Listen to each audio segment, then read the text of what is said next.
প্রতিদিনই জোয়ারে ডুবছে উপকূলের নিচু এলাকা। ৬০-এর দশকে নির্মিত বেড়িবাঁধের স্থায়ী মেরামত নেই, দুর্ভোগে অসংখ্য মানুষ। গরু ছাগল সব বেসতেছে, তা আমরা কি করে বাস করবো? 10টা বছর গরিব লোককে আশ্বাস দিয়ে বেড়াইতেছে, কিন্তু একটা কাজের কোনো গতি নেই ওদের।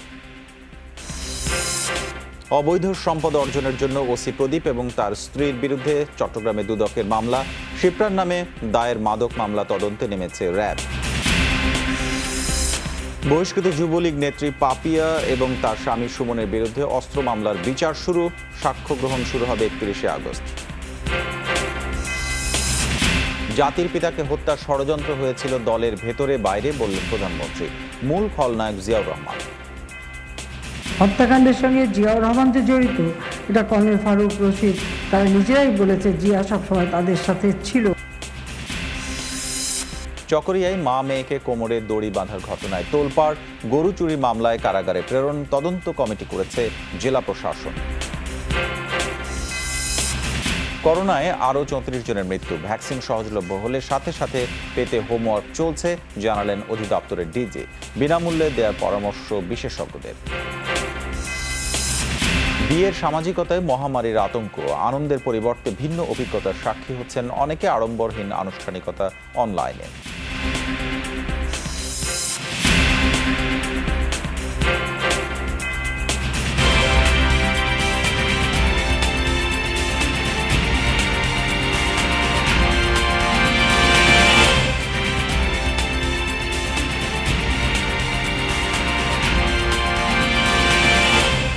আমন্ত্রণ জানাচ্ছে এখনকার যমুনা নিউজে। আমি শামসুজ্জোহা। এতক্ষণ জানাচ্ছিলাম শিরোনামগুলো, এবার পুরো খবর। উপকূলের বিভিন্ন স্থানে প্রতিদিনই ঢুকেছে জোয়ারের পানি। এতে বিপাকে পড়েছেন নিম্নাঞ্চলের মানুষ। ভৈরবের পানি উপচে প্লাবিত হয়েছে বাগেরহাট সদরের বেমরতা ইউনিয়নের ভদ্রপাড়া এবং বৈতপুর গ্রাম। বসত ঘরে পানি ঢুকে পড়ায় চরম বিপাকে প্রায় 2000 পরিবার। রাস্তাঘাট তলিয়ে যাওয়ায় বিঘ্নিত হচ্ছে চলাচল। মৎস্য কর্মকর্তারা জানান, জেলার প্রায় 5000 চিংড়ি এবং মৎস্য ঘেরের মাছ ভেসে গেছে। ঝালকাঠি নদী তীরবর্তী নিম্নাঞ্চলে জলাবদ্ধতা কাটেনি। কয়েকদিন ধরে জলমগ্ন অবস্থা থাকায় মানুষের কষ্ট বেড়েছে, নষ্ট হতে বসেছে ক্ষেতের ফসল। একই অবস্থায় বরগুনায়। ঘের ভেসে যাওয়ায় পুঁজি হারিয়েছেন অনেক চিংড়ি চাষি। লবণ পানি ঢুকে পড়েছে জমিতে। ক্ষয়ক্ষতি কমাতে সদরের ইউনিয়নে বলেশ্বর পাড়ে বেড়িবাঁধের ধসে যাওয়া অংশ মেরামত করছে পানি উন্নয়ন বোর্ড। নদীর পাড়ে ব্যারিকেডটা না থাকায় চতুর্দিকে তলাই গেছে পানিতে।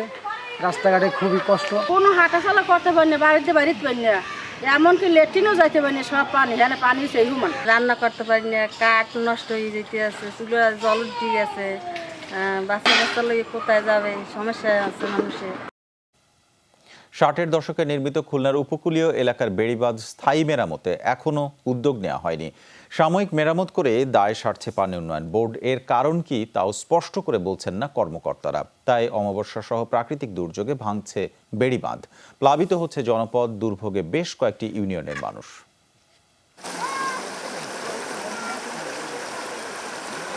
জলমগ্ন চারপাশ, ঘরবন্দি জীবন, কোমলমতি এই শিশু। বছরের পর বছর ধরে অমাবস্যার তিথিতে এ অবস্থা পাইকগাছার উপকূলীয় এলাকার।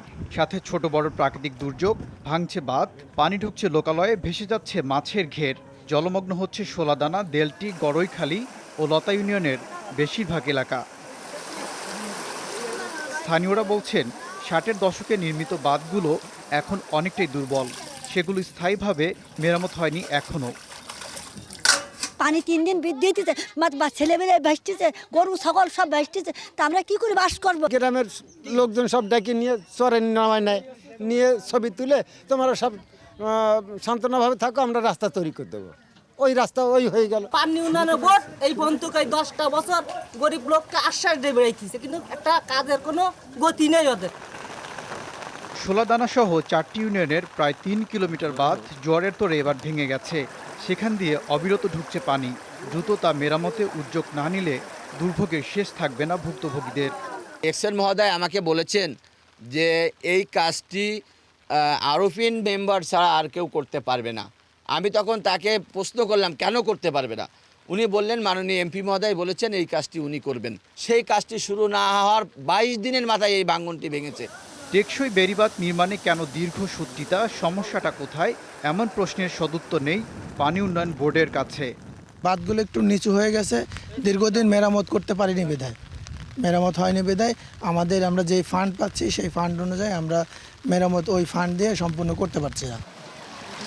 পাইকগাছার পাশাপাশি বাঁধ ভেঙে কয়রা উপজেলার 3 ইউনিয়নের 5টি গ্রামও জলমগ্ন। ওবায়দুর রহমান, যমুনা নিউজ। জ্ঞাত আয় বহির্ভূত প্রায় 4 কোটি টাকার অবৈধ সম্পদ অর্জনের অভিযোগে টেকনাফ থানার বরখাস্ত হওয়া ওসি প্রদীপ কুমার দাস এবং তার স্ত্রী চুমকি করণের বিরুদ্ধে চট্টগ্রামে মামলা করেছে দুদক। এর মধ্যে স্থাবর অস্থাবর সম্পদই স্ত্রীর নামে, অথচ তার নেই কোনো দৃশ্যমান আয়ের উৎস। গত বছরের 12 মে দুদকের সম্পদের হিসাব বিবরণী দাখিল করেন ওসি প্রদীপ কুমার ও তার স্ত্রী চুমকি কারণ। স্থাবর মিলিয়ে মোট 4,22,48,869 টাকার সম্পদ দেখান তারা, যার সবটাই প্রদীপের স্ত্রীর নামে। দুদকের অনুসন্ধানে বেরিয়ে আসে আরও 13,13,000 টাকার সম্পদের তথ্য গোপন করেছেন স্বামী স্ত্রী। আর জ্ঞাত আয় বহির্ভূত সম্পদের পরিমাণ 3,95,05,635 টাকা। অনুসন্ধানে তথ্য প্রমাণ পাওয়ায় অবশেষে ওসি প্রদীপ ও তার স্ত্রী চুমকির বিরুদ্ধে চট্টগ্রামে মামলা করেছে দুদক সমন্বিত জেলা কার্যালয় 2 এর উপপরিচালক রিয়াজ উদ্দিন। গত বহির্ভূত সম্পদ অর্জন 3,95,00,000 টাকা। এই সম্পদের হিসাব দেখাতে পারেননি, সেই জন্য তার বিরুদ্ধে মামলা করা হয়েছে। প্রদীপের স্ত্রী চুমকির দৃশ্যমান আয়ের উৎস নেই, অথচ নগরীর পাথরঘাটায় 6তলা বাড়িটি তার নামে। মোট 4,44,48,869 টাকার স্থাবর অস্থাবর সম্পদ দেখিয়েছেন তিনি। অনুসন্ধানে দুদক তার বৈধ ও গ্রহণযোগ্য আয় পেয়েছে 49,13,000 টাকা। বাকি 3,95,00,000 টাকায় জ্ঞাত আয় বহির্ভূত এবং ঘুষ দুর্নীতির মাধ্যমে অর্জিত বলে এজাহারে উল্লেখ করা হয়েছে। তদন্তে আবার সময় নিয়ে তথ্য পাওয়া যায় কিনা তদন্তকারী কর্মকর্তা দেখবে, যাদের যাদের সম্পৃক্ততা পাওয়া যাবে বা এর চেয়ে যদি আরো কোনো বেশি তথ্য পাওয়া যায় এগুলো সহ প্রতিবেদন দিলে সে অনুযায়ী কমিশনের সিদ্ধান্ত করবে, চার্জশিট দাখিল করবে। দুদকে জমা দেয়া বিবরণীতে নিজের নামে কোনো সম্পদ দেখাননি বরখাস্ত হওয়া ওসি প্রদীপ। তবে নামে বেনামে তার কোথায় কী পরিমাণ সম্পদ আছে পৃথকভাবে সে অনুসন্ধান চলছে বলে জানিয়েছে দুদক। শোয়েব রহমান, যমুনা নিউজ, চট্টগ্রাম। অবসরপ্রাপ্ত মেজর সিনহা রাশেদের সহকর্মী শিপ্রা দেবনাথের বিরুদ্ধে করা মাদক মামলা তদন্তে ঘটনাস্থল পরিদর্শন করেছে র্যাবের তদন্ত দল। রবিবার বেলা 11:30টার দিকে র্যাবের তদন্ত দল ঘটনাস্থল নির্মা রিসোর্ট পরিদর্শনে যান। সেখানে সিনহা এবং তার সহকর্মীদের ব্যবহৃত রুম পরিদর্শন করে র্যাবের তদন্ত দল। তদন্তকারী কর্মকর্তা বিমান চন্দ্র কর্মকার জানান, এই রিসোর্ট থেকে পুলিশের জব্দ করা আলামত এবং ডিভাইস সমূহের পরীক্ষা নিরীক্ষার কাজ চলছে। মাদক মামলার সুষ্ঠু তদন্তের স্বার্থে ঘটনাস্থল পরিদর্শন বলে জানান তিনি। গত 31শে জুলাই সিনহা নিহতের পর এই রিসোর্টে অভিযান চালায় পুলিশ। পরে মদ উদ্ধার দেখিয়ে শিপ্রার নামে মাদক মামলা করা হয়।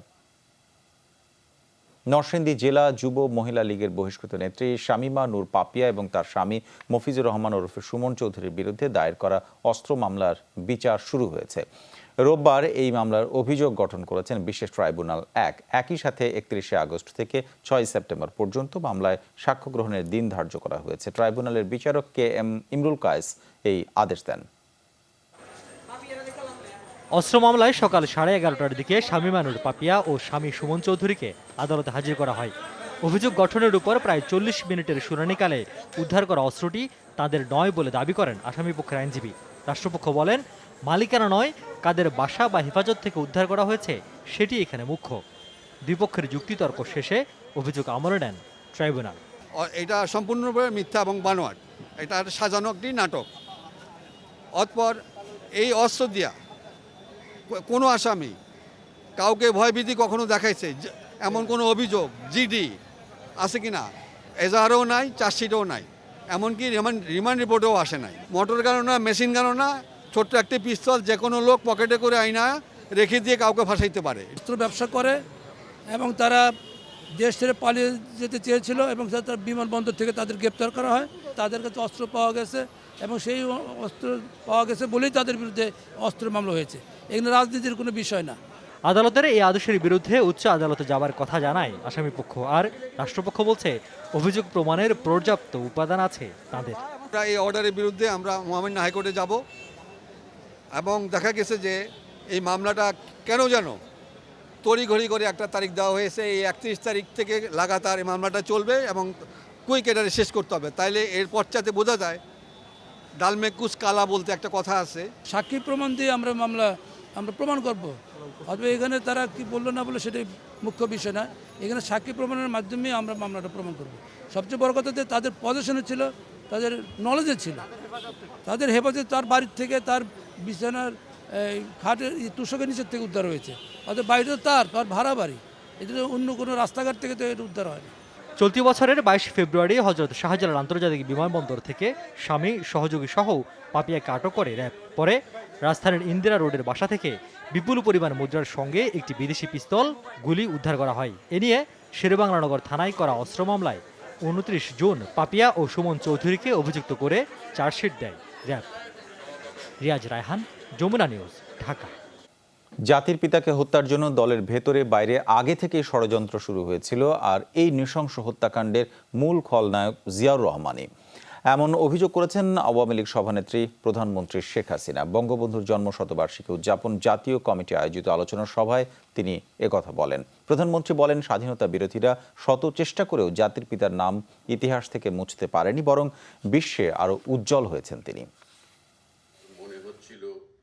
বঙ্গবন্ধু শেখ মুজিবুর রহমানের ৪৫তম শাহাদাত বার্ষিকী স্মরণে আন্তর্জাতিক মাতৃভাষা ইনস্টিটিউটে আয়োজন করা হয় আলোচনা সভা। এতে জাতীয় জীবনে সর্বকালের সর্বশ্রেষ্ঠ বাঙালির অবদান তুলে ধরেন আলোচকেরা।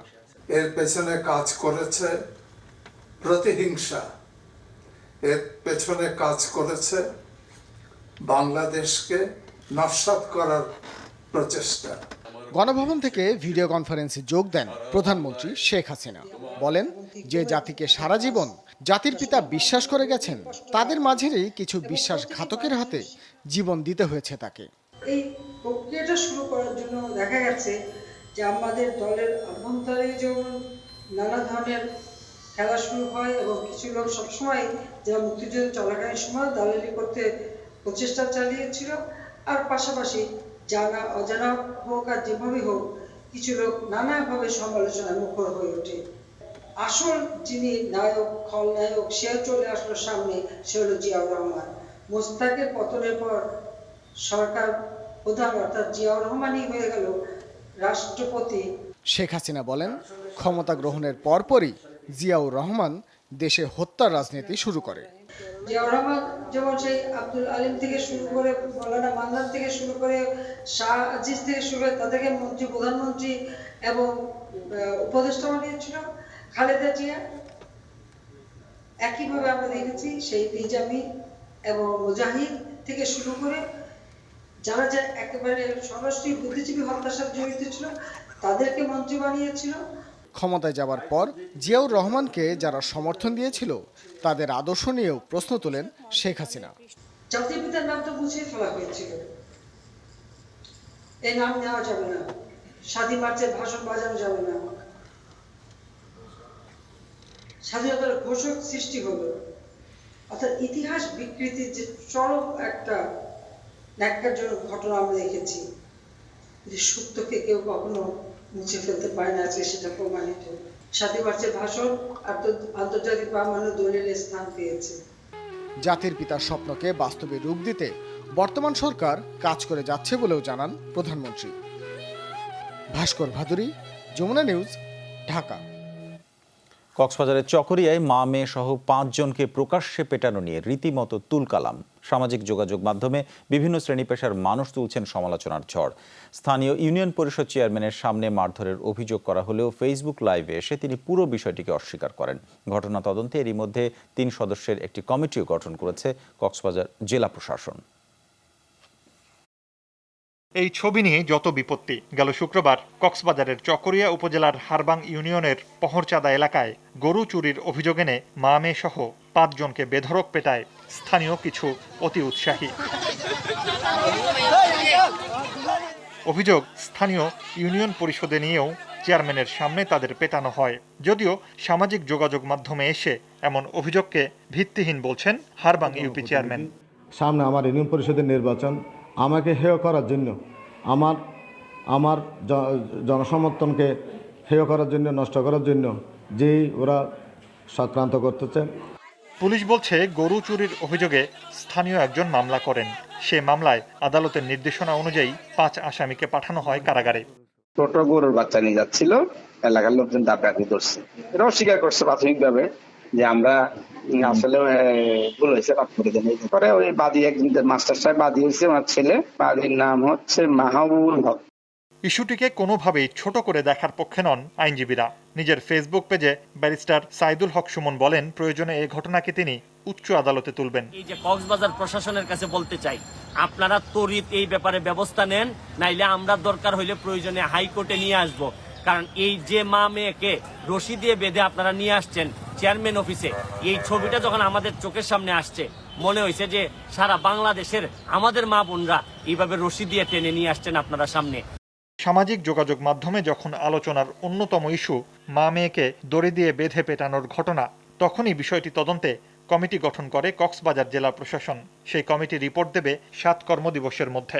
হিয়ারিং নেওয়ার জন্য আমাদের চেয়ারম্যান, সচিব এবং সংশ্লিষ্ট ওয়ার্ডের মহিলা এবং পুরুষ 2 জন যে সদস্য আছে তাদেরকে পত্র দেওয়া হয়েছে।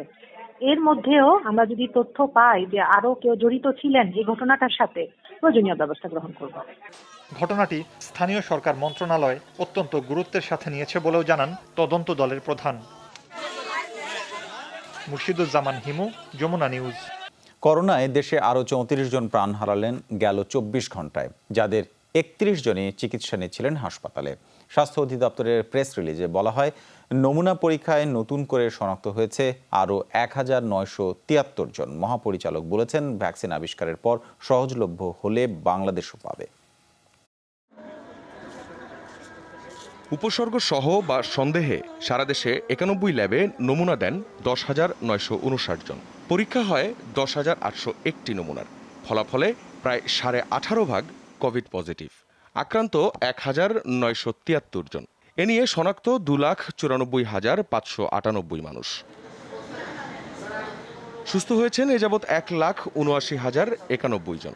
গেল 24 ঘন্টায় সুস্থতার খবর পেয়েছেন 3,524 জন। সবশেষ প্রাণ হারানো 34 জনের 24 জন পুরুষ, 10 জন নারী। মৃতদের 22 জনেরই বয়স ছিল 60-এর ওপর। রাজধানীতেই প্রাণহানি 18 জনের, মৃত 34 জনের 31 জনই ছিলেন হাসপাতালে।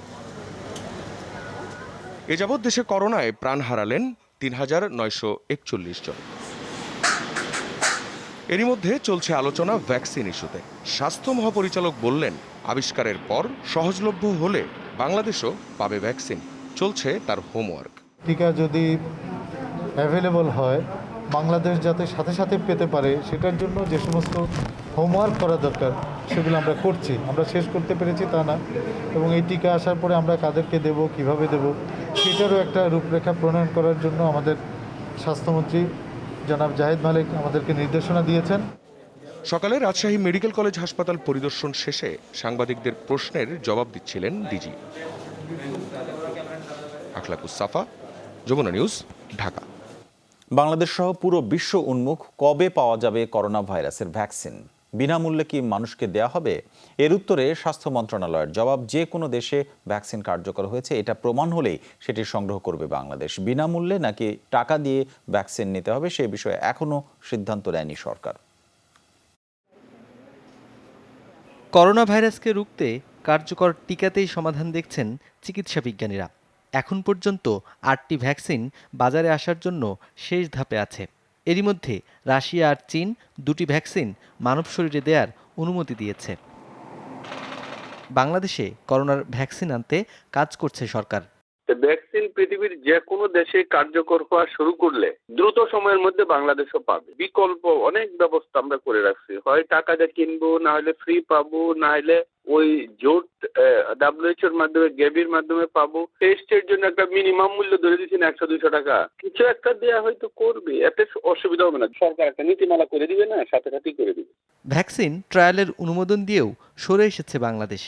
ঢাকায় ভারতের পররাষ্ট্র সচিব আশ্বাস দিয়ে গেছেন, তাদের উৎপাদিত ভ্যাকসিন অগ্রাধিকার ভিত্তিতে পাবে বাংলাদেশ। চীনও একই আশ্বাস দিয়েছে।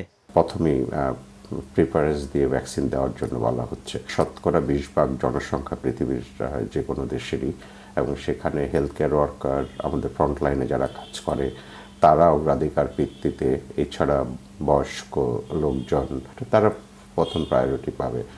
অস্ট্রেলিয়া ও চীন সহ বেশ কিছু দেশ করোনার ভ্যাকসিন তাদের নাগরিকদের ফ্রি দেওয়ার সিদ্ধান্ত নিয়েছে। ভারতের সিরাম ইনস্টিটিউট যে ভ্যাকসিন উৎপাদন করছে তার প্রতি ডোজের দাম 250 টাকার বেশি। বাংলাদেশেও বিনামূল্যে মানুষকে ভ্যাকসিন দেবার পরামর্শ বিশ্লেষকদের। করোনা ভ্যাকসিন ট্রায়ালের ক্ষেত্রে চীনের একটি ভ্যাকসিন এথিক্যাল লাইসেন্স পাওয়ার পরেও এটির ক্ষেত্রে স্বাস্থ্য মন্ত্রণালয়ের যে অনীহা আমরা লক্ষ্য করেছি, অন্যদিকে আরেকটি ভ্যাকসিনের এথিক্যাল পারমিশনের আগেই পররাষ্ট্র সচিবের যে আগ্রহ আমরা লক্ষ্য করেছি, এসব মিলেই কিন্তু সরকারি উদ্যোগে আমরা এখনো পুরোপুরি আশ্বস্ত নই। মহামারী রোধে করোনা ভ্যাকসিনটি জনসাধারণকে বিনামূল্যে দেওয়া উচিত। ভারতের প্রধানমন্ত্রী ঘোষণা দিয়েছেন স্বাস্থ্যকর্মী, নিরাপত্তা বাহিনী সহ ফ্রন্টলাইনার্সদের আগে ভ্যাকসিন দেওয়া হবে। চীন ও রাশিয়ার সিদ্ধান্তও একই রকম। বাংলাদেশের মানুষের শরীরে ভ্যাকসিন প্রদানের ক্ষেত্রে বিশ্ব স্বাস্থ্য সংস্থা এবং গেভির গাইডলাইন অনুসরণ করেই নীতিমালা তৈরি করবে বাংলাদেশ। নুনবী সরকার, যমুনা নিউজ, ঢাকা। উদ্বেগ উৎকণ্ঠা নিয়ে আমরা শুরু করেছি নিউ নর্মাল লাইফের কার্যলিপি। তাই বিয়ের মতো স্বাভাবিক প্রক্রিয়াতেও এসেছে অপ্রিয় ছন্দ। যারা অনেকটা বাধ্য হয়ে করোনাকালে বিয়ের পিঁড়িতে বসেছেন তাদের কঠিন অভিজ্ঞতার কথা তুলে ধরেছেন সহকর্মী ফারহানা ন্যান্সি। পৃথিবী জুড়ে জীবন থমকে দিয়েছে করোনা ভাইরাস, কিন্তু কতদিন? নিউ নর্মাল লাইফে মানুষকে অভ্যস্ত হতে হচ্ছে। সেই জীবনে বিয়ের মতো মধুর অভিজ্ঞতায় করোনা এভাবে আঘাত হানবে কেই বা জানতো। বিয়ের আসরে বর কনের মুখ দেখা যাবে না, সাক্ষী থাকবে ফোনের স্ক্রিনে, কিংবা দুপক্ষের আত্মীয় স্বজনের আনন্দ উল্লাসের পরিবর্তে চোখে মুখে আতঙ্ক। ফারজানা অনন্তর এমন বিয়ের আয়োজন কেউ কখনো স্বপ্নেও ভাবে না। ছোট ছোট অনেক ইচ্ছা ছিল, করোনা আসলে আমাদের ইচ্ছাগুলোকে, স্বপ্নগুলোকে আসলে গ্রাস করে ফেলেছে। দুইটা পরিবারের মিলন, হ্যাঁ, আমার আত্মীয় স্বজনরা ওর আত্মীয় স্বজনকে চিনবে, ওর আত্মীয় স্বজন আমাদের আত্মীয় স্বজনকে চিনবে, উনি আমার বেয়াই হয়, হ্যাঁ, উনি আমার কাজিন হয়, এই যে পরিচিত হওয়া, এটা কিন্তু আসলে হইল না। এই নতুন দম্পতির ইচ্ছে আছে পৃথিবী শান্ত হলে আয়োজনটা মনের মতো করার, আর মধুচন্দ্রিমায় একসাথে সমুদ্র দেখার। সমুদ্রে একসাথে হাঁটবো, একসাথে সূর্যাস্ত দেখবো। তো এই সুন্দর ছোট ছোট মুহূর্তগুলো এই করোনার কারণে হয়ে উঠলো না। পৃথিবী যদি আবার স্বাভাবিক হয় তাহলে ছোট করে হলেও একটা অনুষ্ঠান করার ইচ্ছা আছে, হয়তো বা সেই ফ্লেভারটা পাবো না। লকডাউনে বাড়ি যেতে না পারায় বিরূপ পরিস্থিতিতে বাবা মায়ের ডিজিটাল উপস্থিতিতে বিয়ের পিঁড়িতে বসতে হয় শারমিলিকে। সব ফাইনাল করার পরে এর ভিতরে তো মার্চের 26 তারিখ থেকে লকডাউন শুরু হয়ে গেল করোনাকালীন। তো এর ভিতরে আর কি মনে করেন আমার সব কিছুই সব উলটপালট হয়ে গেল। যেহেতু আমি ঢাকাতে জব করি, সেহেতু আমার বাবা মা আসতে পারে নাই। আমার বাবা মা রাজশাহীতে থাকে, তো বাবা মা ছাড়াই একটা মেয়ের বিয়ে হয়ে গেল। এটা আসলে খুবই দুঃখজনক ব্যাপার। পাপ্পু শারমিলি দম্পতি অপেক্ষায় আছে সব একদিন ঠিক হবে, কেউ আক্রান্ত হবে না। একটা নাকফুল কিনতে যাব, সেটাও কেনা হয় নাই। তো ফ্যামিলিতে যেটা ছিল ঠিক সেটাই দেওয়া হয়েছে। কোনো কিছু কিনে আনবো তখন ভিতরে এমন একটা ভয় কাজ করছিল যে আসলে কিছু কিনে নিয়ে আসার সাথে সাথে কি আমি করোনাকে বাসায় নিয়ে আসলাম কিনা। যখন কেউ আক্রান্ত হবে না, আশা করছি তখন বিয়ের উৎসবটা একটু সুন্দর করে পালন করব। যারা এই মহামারীতে বিয়ে নামক মধুর সম্পর্কে জড়াচ্ছেন তাদের জন্য অভিজ্ঞতাটা হয়ে থাকবে অনাকাঙ্ক্ষিত। Farhana Nancy, Jamuna news, Dhaka. Regent হাসপাতালের চেয়ারম্যান মোহাম্মদ শাহেদ ওরফে শাহেদ করিমকে রিমান্ডে জিজ্ঞাসাবাদ শেষ করেছে দুর্নীতি দমন কমিশন দুদক। রোববার দুদকের প্রধান কার্যালয়ে সকাল 9টা থেকে দুপুর 2টা পর্যন্ত তাকে জিজ্ঞাসাবাদ করেন মামলার তদন্তকারী কর্মকর্তা দুদকের উপসহকারী পরিচালক শাহজাহান মিরাজ। 7 দিনের রিমান্ডের শেষ দিন ছিল রোববার। দুদকের জিজ্ঞাসাবাদে পাওয়া গুরুত্বপূর্ণ তথ্য মামলার তদন্তে কাজে লাগবে। রিমান্ড শেষে শাহেদকে কারাগারে পাঠানো হয়েছে। শাহেদ সাবেক ফার্মার্স ব্যাংক থেকে ঋণ আত্মসাতের মামলায় গত 17 আগস্ট রিমান্ডে আনা হয় শাহেদকে। রিমান্ড থেকে বাঁচতে অসুস্থতার নাটকও করে রিজেন্ট শাহেদ। করোনার কারণে পিছিয়ে দেওয়া হয়েছে ঢাকা 18 আসনের উপনির্বাচন। এছাড়াও বন্যার কারণে পিছিয়েছে সিরাজগঞ্জ 1 আসনের ভোট। পরবর্তী 90 দিনের মধ্যে ভোট নেওয়ার সিদ্ধান্ত নিয়েছে ইসি। রোববার দুপুরে কমিশন সচিব এসব কথা জানান। তবে ভোট নেওয়া হবে পাবনা 1 আসনে। তফসিল অনুযায়ী এই আসনে ভোট গ্রহণ 26 সেপ্টেম্বর। মনোনয়ন দাখিল করা যাবে 2 সেপ্টেম্বর পর্যন্ত। কমিশন সচিব জানান, নির্বাচনী প্রচারণায় জনসভা, পথসভা এবং মিছিল সহ বাড়ি বাড়ি গিয়ে ভোট চাইতে পারবেন না প্রার্থীরা। এছাড়াও তফসিল দেয়া না হলেও ঢাকা 5 এবং নওগাঁ 6 আসনে আগামী 17 অক্টোবর ভোটের কথা জানান কমিশন সচিব। ঢাকা 5 এবং নওগাঁ 6 এই দুটি আসনের নির্বাচন আগামী 17 অক্টোবর 2020 তারিখ রোজ শনিবার অনুষ্ঠিত হবে। সেপ্টেম্বরের প্রথম সপ্তাহে শিডিউল ঘোষণা করা হবে। পাবনা 4-এর ভোট গ্রহণ হবে 26 সেপ্টেম্বর। জনসভা করাই যাবে না, পথসভা করাই যাবে না, স্বাস্থ্যবিধি মেনে প্রচার, যেমন মনে করেন মাইকে প্রচার করলো। করোনা পরিস্থিতিতে এবার পবিত্র আশুরায় উন্মুক্ত স্থানে তাজিয়া মিছিলের উপর নিষেধাজ্ঞা দিয়েছে ঢাকা মহানগর পুলিশ ডিএমপি। রোববার ঢাকা মহানগর এলাকার নিরাপত্তা, আইন শৃঙ্খলা এবং ট্রাফিক ব্যবস্থাপনা সংক্রান্ত সমন্বয় সভায় এই তথ্য জানান ডিএমপি কমিশনার শফিকুল ইসলাম। তবে স্বাস্থ্যবিধি এবং শারীরিক দূরত্ব মেনে আবদ্ধ জায়গায় ধর্মীয় অন্যান্য অনুষ্ঠান পালন করা যাবে বলে তিনি জানিয়েছেন। সেপ্টেম্বরেও শিক্ষা প্রতিষ্ঠান খোলার সুযোগ কম বলে জানিয়েছেন প্রাথমিক শিক্ষা সচিব আকরাম আল হোসেন।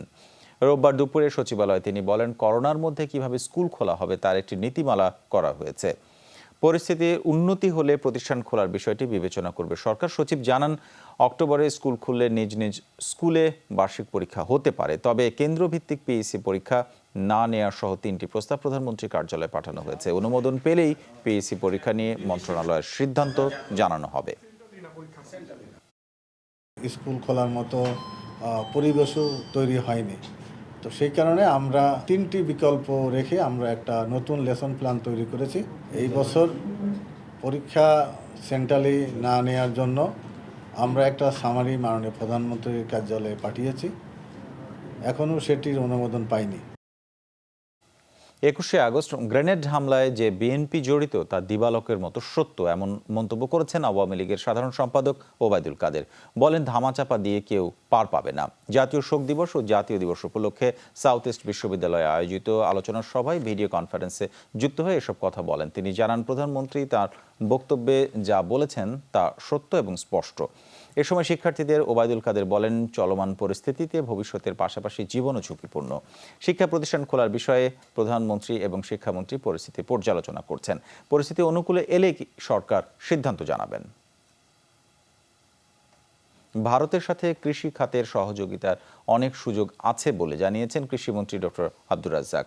ভারতের বিদায়ী হাই কমিশনার রিফা দাস গাঙ্গুলির সাথে সচিবালয়ে বিদায়ী সাক্ষাৎ শেষে তিনি এসব কথা বলেন।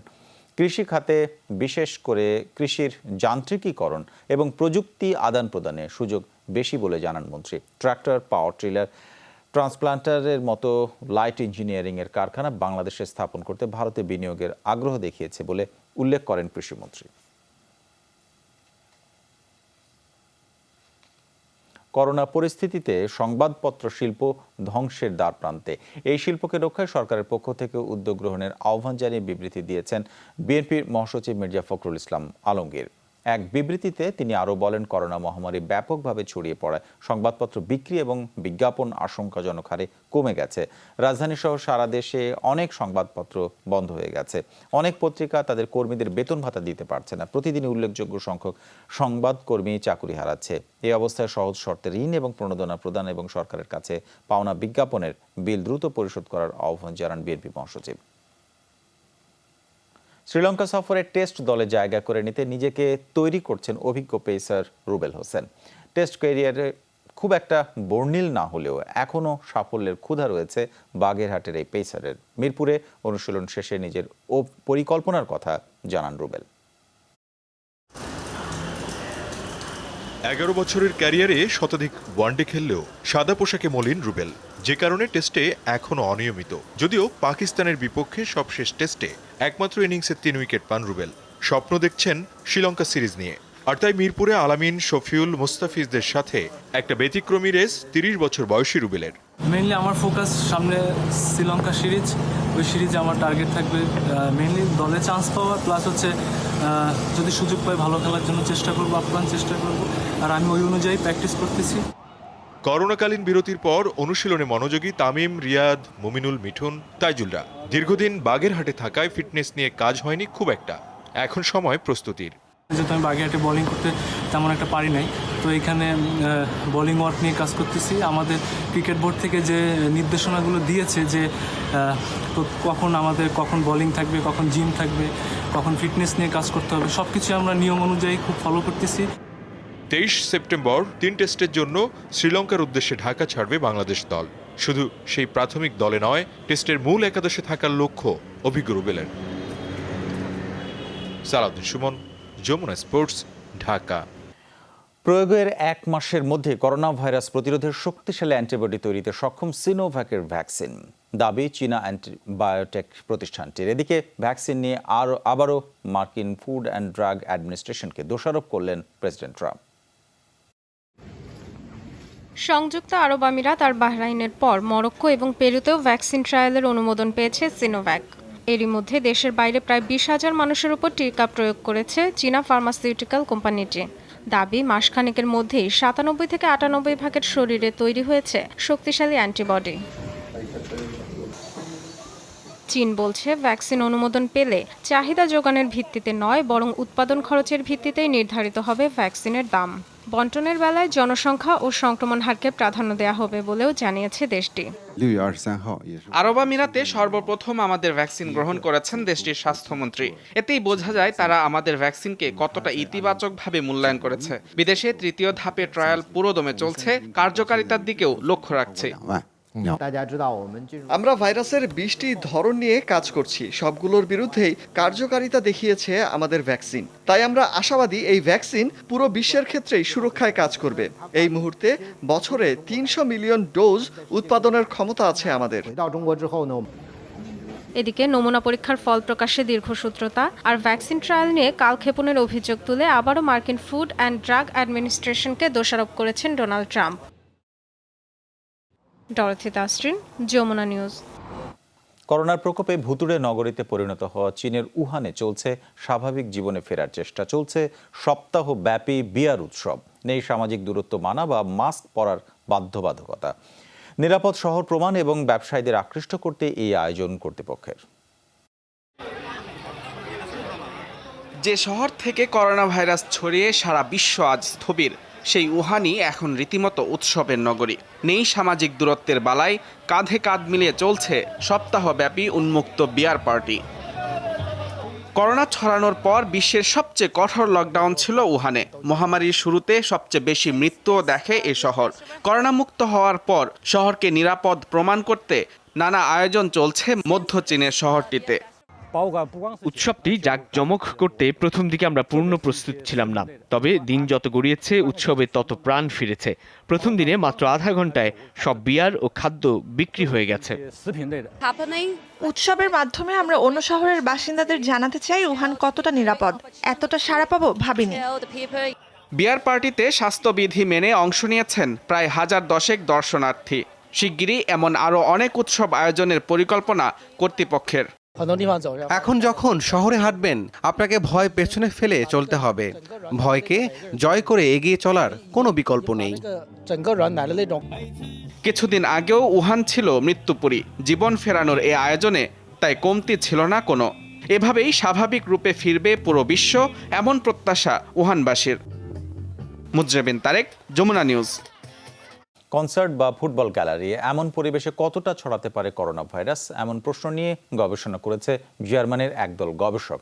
ফল জানতে রীতিমতো কনসার্টের আয়োজন করেছেন। স্বাস্থ্যবিধি মেনে 1,500 মানুষ অংশ নেন সেখানে। প্রত্যেকে রয়েছে নজরদারিতে। করোনার সংক্রমণ আতঙ্কে সিনেমা হল, গানের কনসার্ট, এমনকি খেলার মাঠের দর্শক গ্যালারি সবই ফাঁকা। কিন্তু কতদিন আর ঘরে বসে থাকবে মানুষ? সেই ভাবনা থেকে গবেষণা চালিয়েছে জার্মানির ইউনিভার্সিটি মেডিকেল সেন্টার ইন হ্যালে। গবেষণার অংশ হিসেবে রীতিমতো ইনডোর কনসার্টের আয়োজন করে প্রতিষ্ঠানটির একদল গবেষক, যেখানে অংশ নেয় 1,500 ভলান্টিয়ার। গবেষকরা বলছেন, এমন জনবহুল জায়গা থেকে কতটা ছড়ায় কোভিড-19 তা জানতেই এই নিরীক্ষা। এখানে যতজন অংশ নিয়েছিল তার মধ্যে কিছু করোনা পজিটিভও ছিল। মূলত গবেষণার অংশ হিসেবে রাখা হয়েছে তাদের। শতভাগ না হলেও আশা করছি ভালো ফলাফল পাবো, যা পরবর্তীতে বড় পরিসরে গবেষণা এবং উৎসব আয়োজনে কাজে আসবে। এতে অংশ নেওয়া ভলান্টিয়াররা বলছেন, খেলাধুলা থেকে শুরু করে সব ধরনের বিনোদনমূলক আয়োজনে যেন আগের অবস্থায় ফিরে আসে সেটাই ভাবছেন গবেষকরা। আমার জন্য দারুণ একটা অভিজ্ঞতা ছিল। যখন দর্শক সারিতে সবাই মাস্ক পরা ছিল তখন আলাদা একটা অনুভূতি কাজ করেছে। মূলত অংশগ্রহণকারীদের জন্যই এটি এত আকর্ষণীয় হয়েছে। যদিও এর আগে গাড়িতে বসে সিনেমা কনসার্ট করেছি, এটি এর চেয়েও মজার ছিল। এর আগে অভিযোগ করা হয় মার্চে চ্যাম্পিয়ন্স লিগের একটি ফুটবল ম্যাচ থেকে অনেকের মাঝে ছড়িয়েছে করোনা ভাইরাস, যা এই গবেষণার অংশ হিসেবে নেওয়া হয়েছে। অমিত হাসান রবিন, যমুনা নিউজ। নিউজিল্যান্ডের ক্রাইস্ট চার্চে মসজিদে হামলা এবং হত্যাকাণ্ডের ঘটনায় রায় হতে পারে আজ, যাতে যাবজ্জীবন জেল হতে পারে শ্বেতাঙ্গ আততায়ী ব্র্যান্টন ট্যারেন্টের। সোমবার নিউজিল্যান্ডের আদালতে হাজিরা দিবেন মর্মান্তিক ওই হামলার শিকার প্রত্যক্ষদর্শী নিহতদের পরিবারের সদস্য সহ ৬০ জন। তাদের জবানবন্দি এবং যাবতীয় তথ্য প্রমাণের ভিত্তিতে নির্ধারিত হবে শাস্তি। এ সময় সপক্ষে বক্তব্য রাখার সুযোগ পাবেন ২৯ বছরের অস্ট্রেলীয় বংশোদ্ভূত আততায়ী। ২০১৯ সালের মার্চে ক্রাইস্ট চার্চের আলনুর মসজিদ এবং লেনুড ইসলামিক সেন্টারে এলোপাতাড়ি গুলি চালায় ট্যারেন্ট। ওই হামলায় বাংলাদেশি সহ ৫১ জন মুসল্লিকে হত্যা, ৪০টি হত্যা চেষ্টা সহ মোট ৯২টি অভিযোগের সবগুলো স্বীকার করেছেন তিনি। ১৯৬১ সাল থেকে নিউজিল্যান্ডে মৃত্যুদণ্ডের বিধান বন্ধ। আবহাওয়ার হেয়ালি আচরণে দিশেহারা বিশ্ব, ইতিহাসের ভয়াবহ দাবানলে অসহায় যুক্তরাষ্ট্রের ক্যালিফোর্নিয়া। এরই মাঝে অস্ট্রেলিয়া এবং কানাডার সাহায্য চেয়েছেন রাজ্য গভর্নর। বড় ধরনের দুর্যোগের ঘোষণা দিয়েছেন প্রেসিডেন্টও। বন্যা পরিস্থিতির অবনতি ভারতে, প্লাবিত মধ্যপ্রদেশ, বিহার, উত্তরপ্রদেশ সহ বেশ কয়েকটি রাজ্য। অন্যদিকে তুষারপাত চলছে ব্রাজিলে। স্মরণকালের ভয়াবহ দাবানলে পড়ছে যুক্তরাষ্ট্রের ক্যালিফোর্নিয়া। বজ্রপাত থেকে সৃষ্ট আগুনে তীব্রতা বাড়ছে দাবানলের। পুড়ে ছাই হয়েছে প্রায় ১০ লাখ একর বনভূমি ও ৭০০ বসতবাড়ি। ১৪,০০০ দমকল কর্মীর দিনরাতের চেষ্টায়ও নিভছে না আগুন। পরিস্থিতি নিয়ন্ত্রণে এবার অস্ট্রেলিয়া ও কানাডার সহযোগিতা চেয়েছেন গভর্নর গ্যাভিন নিউসাম। দাবানল পরিস্থিতিকে বড় ধরনের দুর্যোগ হিসেবে ঘোষণা দিয়েছেন ডোনাল্ড ট্রাম্প। গত ৩ দিনে প্রায় ১২,০০০ বজ্রপাত হয়েছে, যা দাবানলকে নিয়ন্ত্রণের বাইরে নিয়ে যাচ্ছে। অন্য রাজ্যগুলো থেকে বাড়তি গাড়ি, বিমান ও দমকল কর্মীর সাহায্য নেওয়া হচ্ছে। ক্ষয়ক্ষতি কমানোর সর্বোচ্চ চেষ্টা করা হচ্ছে। ঘূর্ণিঝড়ে বিপর্যস্ত মধ্য আমেরিকার দেশ পুয়ের্তো রিকো, হাইতি ও ডোমিনিকান রিপাবলিক।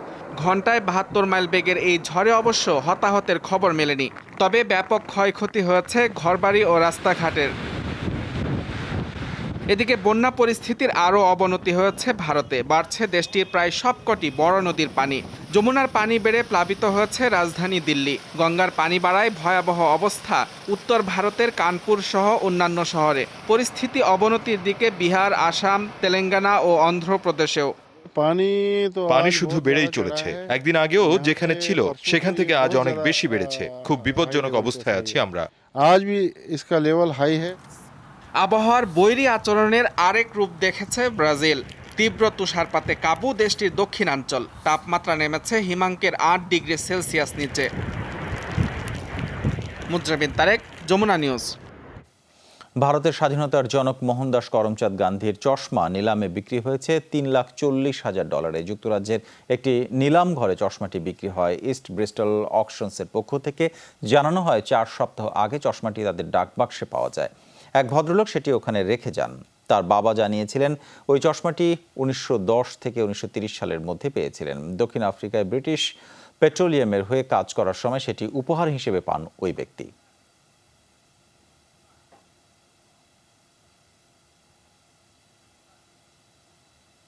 ২১শে আগস্ট গ্রেনেড হামলায় নিহতদের স্মরণে দোয়া মাহফিল এবং আলোচনা সভা হয়েছে ইতালিতে।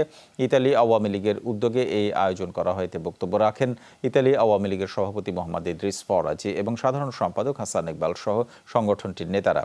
এ সময় বক্তারা বলেন, আওয়ামী লীগকে নেতৃত্ব শূন্য করতেই ওই হামলা চালানো হয়।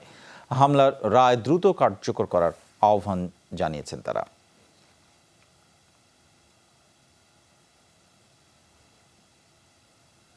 এই ছিল এখনকার যমুনা নিউজে। এতক্ষণ আমাদের সঙ্গে থাকার জন্য সবাইকে ধন্যবাদ।